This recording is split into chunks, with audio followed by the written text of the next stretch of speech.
नमस्कार दोस्तों, स्वागत है आपका एक बार फिर से आपके अपने YouTube चैनल सुपर आइडियाज पर।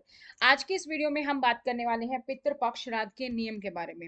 कौन कौन से ऐसे नियम हैं जिनका आपको ख्याल रखना चाहिए, जिनका आपको पालन करना चाहिए।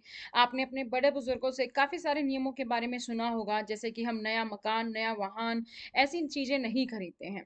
तो आज की इस वीडियो में उन सभी नियमों के बारे में हम बात करेंगे कि कौन कौन सी चीज़ें हैं जो आप कर सकते हैं और किन-किन नियमों का पालन आपको करना चाहिए, यानी कि कौन-कौन सी चीज़ें हैं जो आपको बिल्कुल भी नहीं करनी चाहिए।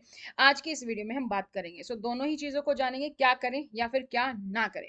तो श्राद्ध पक्ष में सबसे पहले देख लेते हैं कि आपको क्या करना चाहिए। अगर संभव हो आपके लिए तो आप श्राद्ध में सोमवार का दिन व्रत रख सकते हैं, यानी कि हफ्ते में 1 दिन आप जो है व्रत रख सकते हैं। इसके अलावा पितृपक्ष के हर दिन भूखे और ज़रूरतमंद लोगों को आप खाना खिला सकते हैं। ये खाना खिलाना चाहिए आपको, या फिर आपका जिस दिन भी श्राद्ध है, जिस दिन भी आपके घर में किसी तिथि पर श्राद्ध है, उस दिन आप कुछ गरीब लोगों को फल या कुछ खाना या जरूरतमंद लोगों की आप मदद कर सकते हैं। श्राद्ध पक्ष में हनुमान जी के मंदिर जाकर बजरंग बली को चोला चढ़ाना चाहिए। श्राद्ध पक्ष में पिंडदान करना चाहिए। इससे कहते हैं कि पितरों को जल्दी शांति मिलती है, और पितृ पक्ष में पितरों को प्रसन्न करने के लिए दान भी जरूर करना चाहिए। अब हम बात करते हैं कि श्राद्ध पक्ष में ऐसा कौन सा काम है जो आपको नहीं करना चाहिए। सो पितृ पक्ष के दौरान कोई भी शुभ काम नहीं करना चाहिए, जैसे कि विशेष तौर पर शादी से जुड़ा कोई काम है, या हमें कोई नया सामान नहीं खरीदना चाहिए, जैसे कोई नया वाहन है, नया सामान है, वो हमें नहीं खरीदना चाहिए। हालांकि जिन लोगों के पेरेंट्स हैं, माता पिता हैं, वो खरीदारी कर सकते हैं। ठीक है। तो इस दौरान मांसाहारी भोजन का सेवन नहीं करना चाहिए। श्राद्ध करने वाले इंसान को नाखून बाल नहीं काटने चाहिए। इस दौरान आप भूल कर भी किसी पशु पक्षी को कष्ट ना दें, बल्कि उन्हें भोजन कराएं, उन्हें सम्मान दें। और त्रिदोष से सबसे ज्यादा बचना है। सबसे अहम होता है त्रिदोष, और वो क्या है, यानी कि नया घर, नई गाड़ी, जमीन, कपड़े, गहने, सजावटी सामान। ये तो हम सबको ही पता है कि ये सारी चीजें जो है खरीदना श्राद्ध के काल में वर्जित है। लेकिन इसके अलावा भी जो हम हर रोज उपयोग करते हैं, ऐसी 3 चीजें हैं जो आपको श्राद्ध में नहीं खरीदनी चाहिए। वो है सरसों का तेल, झाड़ू और नमक। सरसों का तेल आपको श्राद्ध के दौरान नहीं खरीदना चाहिए। इसके शुरू होने से पहले या फिर श्राद्ध पक्ष खत्म होने के बाद ही सरसों का तेल खरीदे। कहा जाता है इससे शनि का प्रकोप होता है। झाड़ू का संबंध भी धन की देवी मां लक्ष्मी से है। पितृ पक्ष में या श्राद्ध में नई झाड़ू खरीदना गरीबी लाता है, और वैसे भी 5 दिन का हमारा दिवाली पर्व आने वाला है, और उस दिन तो हम धनतेरस के दिन झाड़ू खरीदते हैं। नमक, श्राद्ध के दौरान नमक खरीदना भी वर्जित है। बेहतर है कि आप श्राद्ध के भोजन या फिर दान के लिए, अगर आपको नमक दान करना है तो वो आप खरीद लें। ठीक है। इसके अलावा आप जो है सिर्फ जो, अगर नमक बाय चांस खत्म हो भी गया है, इमरजेंसी है, तो आप वो नमक सिर्फ श्राद्ध के दौरान यूज करें, उसके बाद उसको यूज ना करें। पितृ पक्ष में घर पर शुभ मांगलिक कार्य जैसे कि सगाई, मुंडन, अनुष्ठान, गृह प्रवेश आदि ना करें। साथ ही नया वाहन, मकान आदि खरीदारी से बचें। पितृ पक्ष के दौरान कोई भी नई चीज नहीं खरीदनी चाहिए। ना ही मांसाहार भोजन करें, उसका पूरी तरीके से त्याग करें। हो सके तो लहसुन प्याज युक्त भोजन पकाएं। साथ ही खाने के लिए कांच और लोहे के बर्तनों का प्रयोग ना करें। पितृपक्ष के समय आपको खाने पीने की चीजों पर विशेष सावधानी बरतनी होती है, जैसे कि इस समय पर चना, काला नमक, खीरा, सरसों का साग, जीरा, लौकी, ये सब खाने के लिए मना किया जाता है।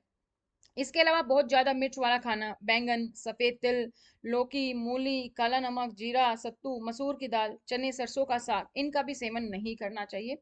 पितृपक्ष में पितरों के लिए श्राद्ध से जुड़े सभी कार्य सूर्य के प्रकाश में ही कर लेने चाहिए, यानी कि संध्या काल या रात्रि के समय पर श्राद्ध नहीं करना है। और साथ ही कर्ज लेकर भी श्राद्ध नहीं करना है। जो आपकी श्रद्धा है वो आप श्राद्ध करें। ठीक है। तो जो आपकी श्रद्धा है वही आप अपनाएं। ऐसा नहीं है कि आपने कहीं पर देख लिया कि इस तरीके से पूजा करनी चाहिए, ये करना चाहिए। जो आपके घर में होता आ रहा है वही आप करें, लेकिन उसके लिए कर्ज ना लें। जो आपकी श्रद्धा है, जो आपसे बन पड़ता है, उसी तरीके से आप जो अपना श्राद्ध करें। श्राद्ध के खाने को लोहे के बर्तन में नहीं बनाना चाहिए। इसके लिए आप तांबे, पीतल या किसी अन्य धातु के बर्तन का उपयोग कर सकते हैं। हो सके तो पितृपक्ष के दौरान बाल और दाढ़ी ना कटवाएं, इससे आपको धनहानि होती है। श्राद्ध में ग्रह कलह, स्त्रियों, साधुओं का अपमान, बड़े बुजुर्गों की बात ना मानना, बच्चों को कष्ट देना, ऐसा नहीं करनी चाहिए। पूर्वज हमारे बड़े बुजुर्ग हैं। पितर जो हम हैं, हमारे हैं, वो हमारे पूर्वज हैं, बड़े बुजुर्ग हैं। तो वो अपने घर में सुख शांति देखना चाहते हैं। आप मान के चलो कि अगर आपके घर में कोई बड़ा बुजुर्ग आता है तो आप किस तरीके से अपने घर में पेश आते हैं कि बड़ा बुजुर्ग खुश रहे, कि हाँ सब सुख शांति से हमारे घर में रह रहे हैं।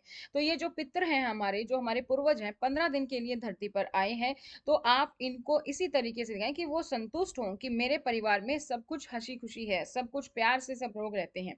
इसके साथ ही आपको अपनी पूजा का पूर्ण पूर्ण मिलता है। अगर आप कलह दिखाएंगे तो पितृ भी नाराज होंगे और आपको अपनी पूजा का पूरा फल नहीं मिलेगा। पितृपक्ष के दौरान भारी भोजन के सेवन से भी बचना चाहिए। शास्त्रों के अनुसार पितृपक्ष के समय में असमय और अकारण यात्रा करना भी वर्जित बताया गया है। बिना उद्देश्य की यात्रा ना करें। यात्रा जरूरी है तो मुहूर्त देखकर निकलें। दिशाशूल का ध्यान रखें। यदि दिशाशूल है और जाना आवश्यक है तो ज्योतिषी उपाय करके यात्रा आराम करें। पितृपक्ष के दिनों में सहवास ना करें, इसे वर्जित माना गया है।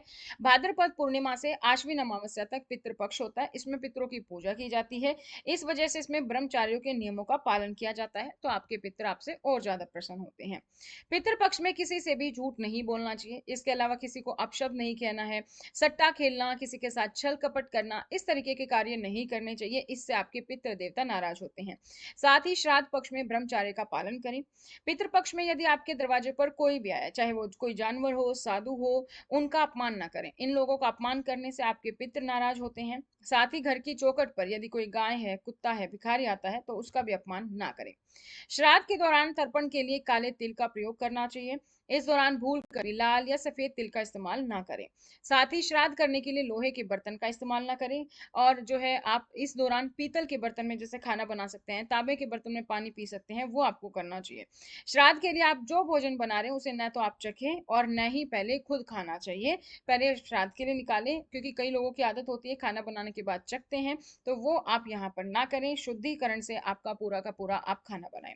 तो ये थी दोस्तों आप सभी लोगों के लिए सारी जानकारी। उम्मीद करते हैं आपको ये जानकारी पसंद आई होगी। इसके अलावा अगर आपके मन में कोई भी सवाल है श्राद्ध को लेकर, तो आप हमें बेझिझक कमेंट सेक्शन में कमेंट कर सकते हैं। आज की इस वीडियो में इतना ही, फिर मिलेंगे नई जानकारी के साथ। तब तक धन्यवाद।